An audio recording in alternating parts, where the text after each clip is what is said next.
Yeah, Griffin, just what's the message heading into this weekend?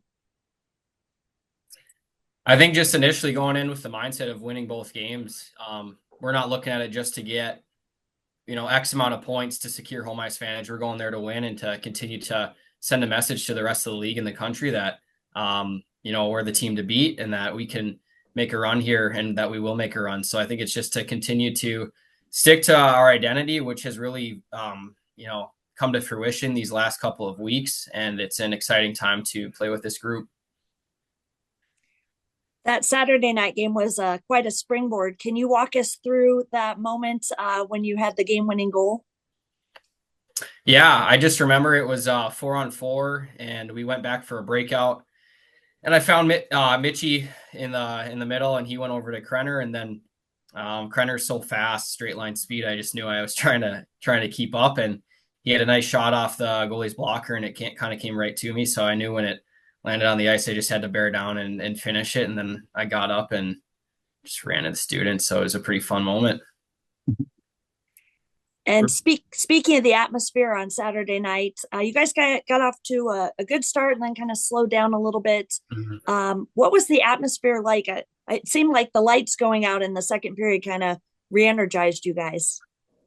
Yeah, there's been a couple jokes in the room this week between the guys just about the lights going out. And um, I don't think, if for whatever reason, yeah, we did kind of find our groove again. It was almost like a reset, but um, that kind of just led to some momentum for us. And it was really nice to see Kevin go in as a freshman on Saturday after not playing it in a while. And he was kicking all night and did a great job and really made us feel confident in front of him. So at that point, it was just crawl back from being down, get the lead, and then maintain the lead, and then Risky finish it off with an empty netter. So it was really a cool team effort from top to bottom on senior night too. Griff, how much growth have you seen out of this group from the start of the season until now? It's been huge and honestly really impressive. I think you look at our lull and our tough start to the year, especially non-conference, getting swept by Mankato and Augustana and a couple other in Western Michigan. That those 6 games were tough, and I think it's easy to get down on yourselves in those moments. And I think part of our growth has come from when we give up a goal and get scored on. What's our response? And I think that's something that's really propelled us to having a ton of success here down the stretch. And I just think the guys have kind of found their role. Like, we know that we were recruited to Omaha for a reason and to fulfill a role, and that the 28 guys we have on our roster, they don't need to be someone they're not. So it's really just maximizing who you are, and that will serve our team. And I think guys have found those roles, and they're really just fulfilling their roles and not getting caught up in the comparison game, or he has this many points or he gets this opportunity. It's more of just a kind of next man up and continue to fulfill your role of why you were recruited here. You could look at your guys' blue line throughout the course of the season, whether it's Grammer, obviously Isaiah Norland at times, Broberg lately. A lot of these Mm-hmm. guys stepped up. How big has that been to your guys' success? I think it's fun having three freshman defensemen who can all play and all have big time impacts, and all have different nuances to their game that make them special. Um, so it's been really fun to have young guys make an impact really all season. Whoever's been in out of those three, and just really proud of them too, because where they were at. I remember 2 years ago I was a freshman, and where they were at in the summer of training camp to where they are now is super impressive, and it's a credit to them because they've continued to apply themselves. And then also it's great for us older guys of like, hey, we got 3 hungry guys behind us that are pushing for ice time, pushing for spots. So I think collectively it just makes us a better unit back there. You've personally had some good games against North Dakota, but obviously haven't faced them yet this season. Is there something about playing them that kind of energizes you? I think personally, I mean, I grew up in Minnesota, and I was never a Sioux fan, but I always loved their environment. And I just personally, I don't care where we play. Like, I love playing at the Ralph. I love playing at Western. I love playing at Denver. All these high energy arenas is just like how many times do you get that moment? That's kind of what I tell myself is like, how often do you get to do this? Like, nobody gets to go play at the Ralph to secure home ice advantage or go push for the number 2 spot in our conference. So I wouldn't say it's unique to UND. I just think it's fun to like get those opportunities. Like someone's going to get to score the game winner on Friday and Saturday. Like someone's going to get to make the big play. So I think it's more exciting, and I think that's how I think, because I think it frees me up to just play my best. Speaking of those moments, if there's a chance for Tanner to get back in the lineup either this weekend or sometime in the NCHC playoffs, what would that mean to you to get the chance to play with him again on the ice this season? Yeah, I mean he took warm-ups last Friday. I think that was noted. And I mean, you just notice all the things that you miss, like when your brother's not, brother and best friend's not in the lineup. And it's the small things of doing dryland warm up together and kicking the soccer ball, or tying your skates across the room from each other. Like we have our things we do. And it's more of just like I've missed this, we've missed this, our parents have missed this. So last Friday's warm-ups were just really surreal. I mean, all we did was take warm-ups together, but it would be really, really exciting. And I'm just really proud of him and his commitment to his rehab, and the people he has around him, like Taryn and Josh and his, doctors out at Utah. Like they've all worked together with our staff to get him back, and it really takes a village. So it's kind of just a testament to all of them, but I'm really excited for him too, if that opportunity arises. How have you seen your brother handle himself throughout this process? It's been really impressive. Honestly, I think it's forced him to mature a lot. Because, obviously you remember watching him in the USHL at Lincoln, and then his freshman year last year.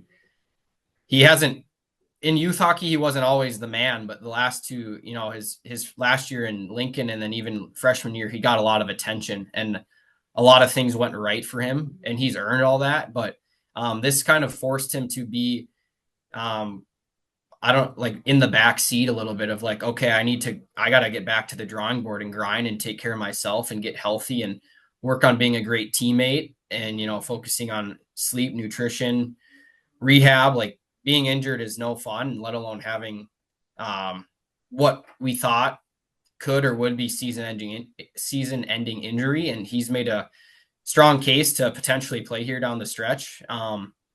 But I've just seen him grow up as a young man, and he's turning into a man. I think that's just the way to put it, because it's not always going to be that way where you're always the guy, whether it's in college or at pro or in Utah. Eventually he's going to have to find his role and fulfill that. Kind of the same question. This is a rare season where we haven't faced North Dakota yet at this point in the lineup. So what can we expect to see from this matchup?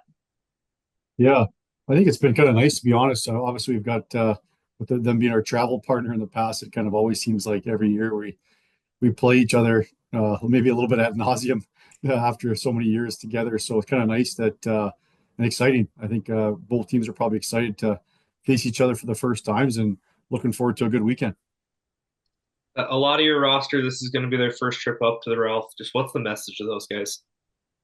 Yeah, I think just like G said, I think just be excited. I think it's excited. I think we played some pretty tough games here over the course of the year, and know it's going to be no different there, and some good environments there. So I just think excitement. I think when you look at these things with enthusiasm and opportunistic mindset, I think good things can happen.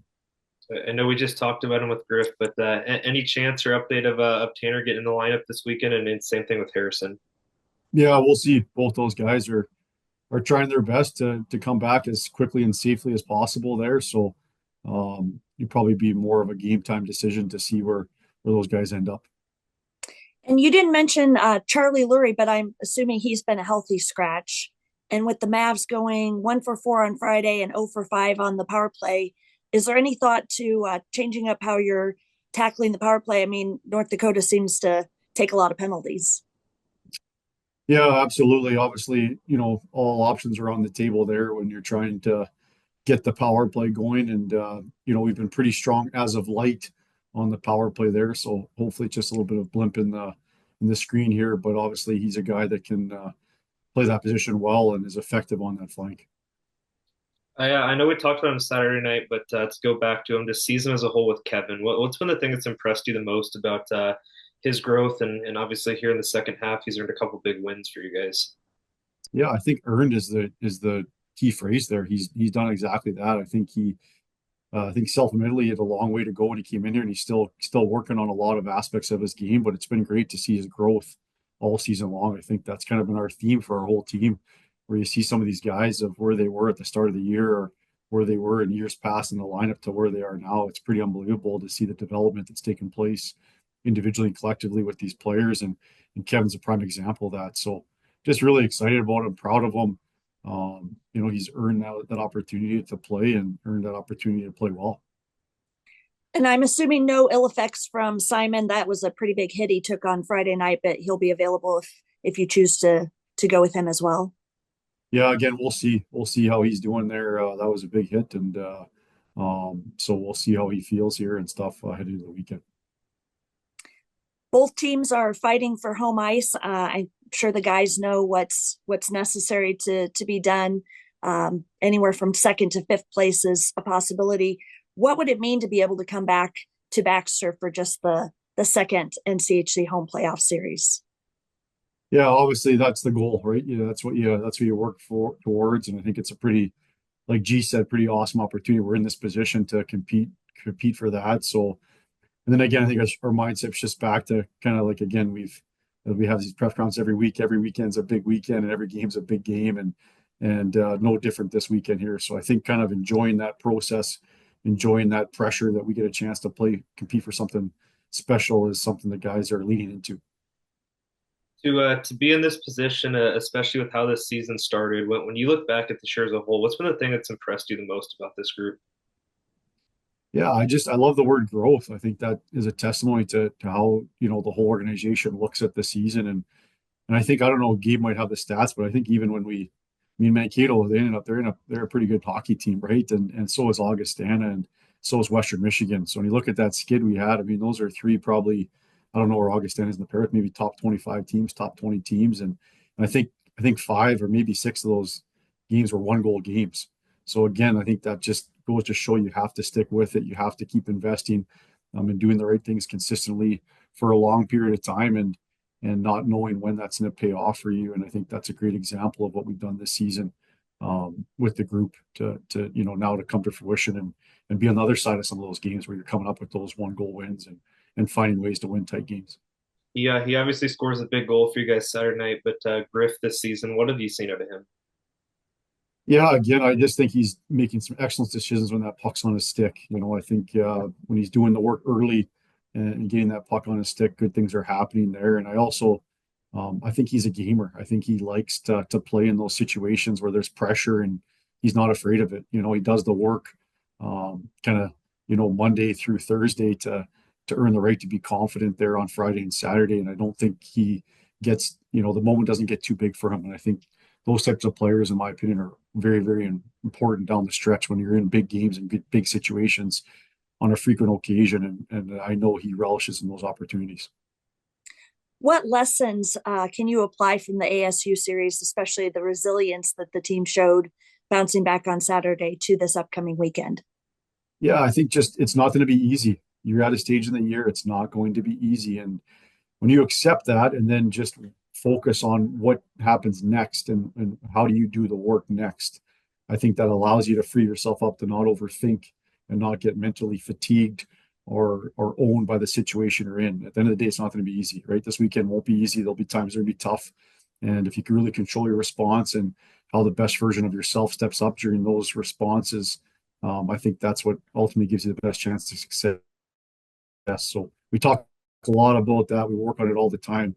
We want practice to be very hard. I love drills where they struggle and it's tough, and that prepares you for what you're going to face on the weekend. So, I think and again, I think a very similar team to, ASU, a very, very talented group of players, very, very good offensive players on North Dakota, and have to be prepared to play a certain way to be successful. Matchup wise, what type of challenges do they give you guys? Yeah, again, just to me, looking at their roster, right, they've got a lot of guys that can make plays and score goals and have high talent ability there. So you got to really be careful on where you're giving the puck. What do they have to do to be successful, and what are you doing to make sure you're counteracting that a little bit? So without giving too much of a game plan away, I think it's really important that you're making sure they have to earn what they get against you.